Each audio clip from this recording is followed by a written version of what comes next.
Yeah, Yeah, so absolutely. a lot of people listening, they don't So realize. Go ahead.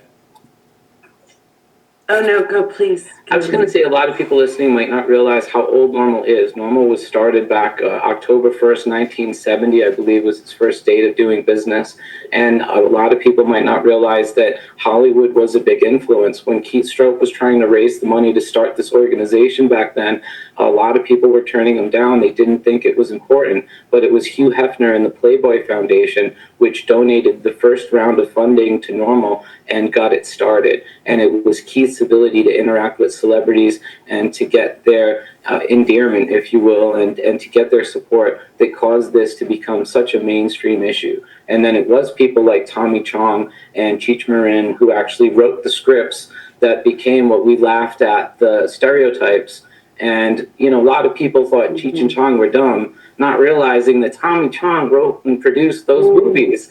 You know, if anything, he's one of Hollywood's few true geniuses that created his own vehicle and wrote it into being famous. And to me, Tommy, once you know him, he works out, he's a beautiful family man. You know, he's healthy beyond what a lot of people who did alcohol and other things all the time. And he's a great example of what a real user of cannabis was, because he laughed at the stereotypes so much that he was able to make movies about it and have us all laugh at what people thought we were. And then we all proved what it really was. And what it really was now, you know, 20 years ago today, I was sitting in a federal prison for growing cannabis in my backyard in Bel Air. And now we have cities all over the state of California deeming cannabis essential.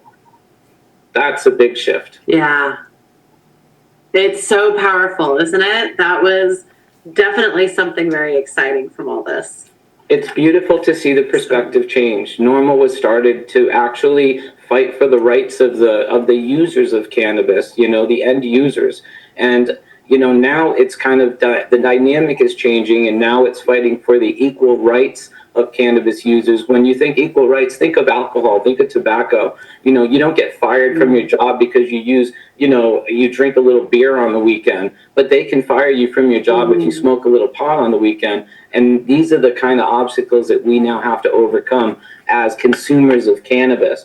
And, you know, for me, my next book is called From Cancer to Cannabis, The Essential Guide to the Endocannabinoid System. And I find it somewhat amusing that every, you know, cop and prosecutor, judge and jailer who's ever locked me up for growing cannabis all has an endocannabinoid system. And everybody listening to this right now all has an endocannabinoid system and would benefit from learning about cannabinoids, terpenes, and how it benefits their body.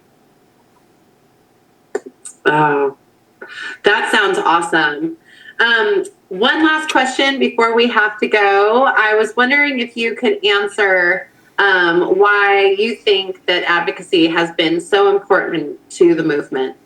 Advocacy, you know, having started with those smaller groups, I mean, advocacy has been the movement. Before there was ever any commerce that people would talk about any taxation plans or schemes by the state governments, we were just advocating the truth. I used to stand in Venice Beach, literally at Jack's booth, trying to convince people that the cloth I was wearing was made out of cannabis hemp because they thought I was crazy. And what we were trying to explain to politicians back then, the history that canvas covered wagons, canvas was a cognate of cannabis and all canvas goods came from cannabis.